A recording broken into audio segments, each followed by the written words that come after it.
جال۔ میرے سامنے کینسر کا لا علاج مریض تھا جس کی حالت موت سے بھی بدتر ہو گئی تھی، بلکہ زندگی ایک سزا بن گئی تھی جو بیماری کی گرفت، شدت اور لا علاج ہونے کی وجہ سے عبرت کا اشتہار بن گیا تھا۔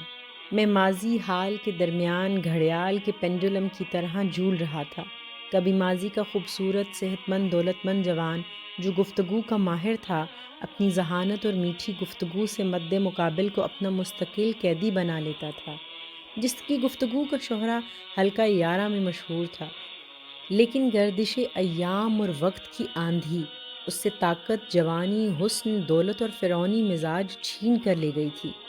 انسان طاقت، اقتدار، جوانی، دولت کے نشے میں زندہ انسانوں کو کیڑے مکوڑوں کی طرح پاؤں تلے روندتا چلا جاتا ہے، لیکن پھر وقت کی چکی اس کو پیس کر خاک میں بدل دیتی ہے۔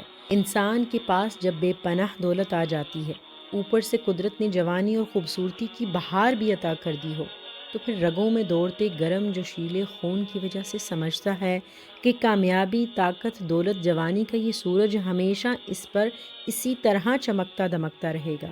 وہ ہمیشہ عروج کا موسم ہی دیکھے گا۔ زوال، بڑھاپا، غربت، ناکامی، بیماری سے کبھی واسطہ نہیں پڑے گا۔ وہ خدا سے یہ ساری نعمتیں ہمیشہ کے لیے مانگ کر لایا ہے۔ اس کا واسطہ کبھی بھی زوال سے نہیں پڑنا۔ اس پر ہمیشہ موسم بہار کے رنگوں کی برسات اسی طرح جوبن پر رہنی ہے۔ اس وقت انسان یہ بھول جاتا ہے کہ جو دن نکلتا ہے اس کا سورج ایک دن غروب بھی ہوتا ہے۔ رگوں میں دوڑتا خون ٹھنڈا بھی پڑتا ہے۔ جس جسم پر جوانی میں انسان فخر کرتا ہے، جب بڑھاپے کی امربیل رگوں کو چاٹنا شروع کرتی ہے، جسم بیماریوں کی آماجگاہ بنتی ہے۔ جس جسم پر جوانی میں انسان فخر کرتا ہے، جب بڑھاپے کی امر بیل رگوں کو چاٹنا شروع کرتی ہے، جسم بیماریوں کی آماجگاہ بنتا ہے، تو پتہ ہی نہیں چلتا دھوپ سے چھاؤں کے بعد اندھیرا چھا جاتا ہے۔ پھر پچھتاوے، ندامت کے علاوہ کچھ نہیں بچتا۔ میرے سامنے پڑا کینسر کا مریض بھی عروج سے زوال، جوانی سے بڑھاپے اور قدرت کی گرفت میں داخل ہو کر نشان عبرت بن چکا تھا۔ میرے اور اس کے درمیان سالوں پہلے جو واقعہ رونما ہوا تھا، جس کی وجہ سے میرا اس سے رابطہ ٹوٹ گیا تھا، وہ اس طرح تھا کہ جب یہ سالوں پہلے کسی جوان خوبصورت لڑکی کو لے کر میرے پاس آیا تھا، تو میں نے اس کی چالاکی، عیاری، عیش پرستی کو بھانپتے ہوئے ساتھ آئی لڑکی سے موقع پا کر کہا تھا کہ دیکھو بیٹی، تم کسی نیک خاندان سے لگتی ہو۔ اس وقت اس کی باتوں اور محبت میں اندھی اور غرق ہو۔ میری نصیحت ہے کہ اپنی آنکھیں کھولو، اپنی جوانی اور وقت برباد نہ کرو۔ اس سے جلدی شادی کر لو۔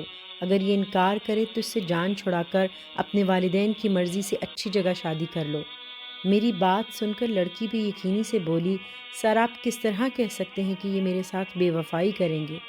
یہ تو مجھ سے بہت زیادہ محبت بلکہ عشق کرتے ہیں۔ یہ تو میرے بنا سانس بھی نہیں لیتے۔ لڑکی مکمل طور پر اس کے عشق میں گرفتار تھی، لیکن پھر بھی میرے بہت سمجھانے پر اتنا تیار ہوئی کہ میں غیر جانبدار ہو کر اس کا مشاہدہ اور شادی پر اصرار کروں گی۔ پھر جب یہ واپس چلے گئے تو چند ماہ بعد ہی اس لڑکی کا مجھے فون آیا، سر آپ ٹھیک کہہ رہے تھے، میں اندھی محبت سے نکل کر حقیقت کی دنیا میں آ کر دیکھ رہی ہوں تو مجھے بہت ساری باتیں اور عیاشی کی داستانیں مل رہی ہیں۔ پھر چند دن بعد لڑکی کا فون آیا، سر میں نے اس کے ذاتی ملازم کو لالچ اور قسم دے کر پوچھا تو اس نے بتایا کہ یہ تو سالوں سے مختلف لڑکیوں کو اپنے دام محبت میں گرفتار کرتا ہے، پھر چند ماہ ان سے کھیل کر چھوڑ کر نئی لڑکی کو اپنے جال میں پھنسا لیتا ہے۔ طریقہ واردات بہت خوفناک ہے۔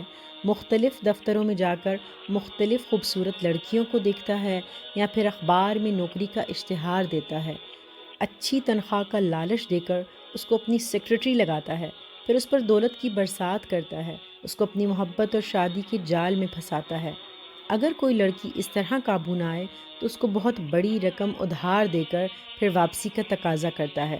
کسی پر چوری کا الزام لگا کر اس کو تھانے کی گرفتاری کا خوف دلا کر اپنے جال میں پھنسا لیتا ہے۔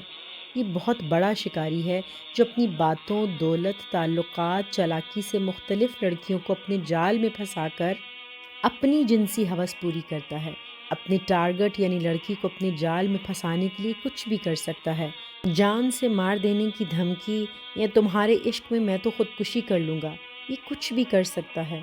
لڑکی بیچاری جیسے جیسے اس کی کھوج کرتی گئی، اس کا شیطانی چہرہ اور داستانیں سامنے آتی گئیں۔ اب جب لڑکی اس کا گھناؤنا چہرہ دیکھ چکی تو اس نے اس سے شادی کا اصرار کیا۔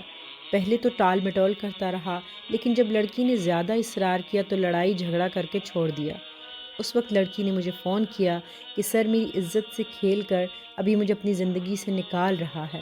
تو میں نے اس کو فون کیا کہ یار تم تو اس سے شادی کرنا چاہتے تھے، اب اس کو چھوڑ کیوں رہے ہو؟ اس نے مجھے کہا سر آپ نیک انسان ہیں، میں آپ کی قدر کرتا ہوں، لیکن آپ میرے معاملے میں دخل اندازی نہ کریں، یہ میرا ذاتی مسئلہ ہے۔ اس طرح میں لڑکیوں سے شادی کرنا شروع کر دوں تو آدھے شہر کی لڑکیاں میری بیویاں ہوں گی۔ سر آپ ہمارے معاملے سے دور رہیں۔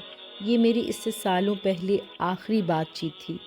اس کے بعد آج یہ سالوں بعد میرے سامنے آیا۔ تھوڑی دیر بعد یہ چلا گیا تو میں نے اس کا خط کھول کر پڑھا، جس میں لکھا تھا سر آخری بار آپ نے مجھے بہت سمجھایا تھا کہ میں توبہ کر لوں، لڑکیوں کی زندگیاں برباد نہ کروں، تو میں نے کہا تھا کہ یہ لڑکی میرے اوپر الزام لگاتی ہے، میں تو صاف ستھرے کردار کا مالک ہوں۔ سر میں طاقت، جوانی، دولت میں غرق تھا، میں جال بنا کر لڑکیوں کو پھانستا تھا، اب قدرت نے جال بنا کر مجھے پھنسا لیا، اب میں نشان عبرت ہوں۔ سر میں اقرار کرتا ہوں میں گناہ گار تھا، لڑکیوں کی زندگیاں برباد کیں۔ سر میں آپ سے اور خدا سے معافی کا طلبگار ہوں، مجھے معاف کر دیجیے گا۔ دعا کریں مجھے جلدی موت آ جائے، میری اس اذیت سے جان چھوٹ جائے۔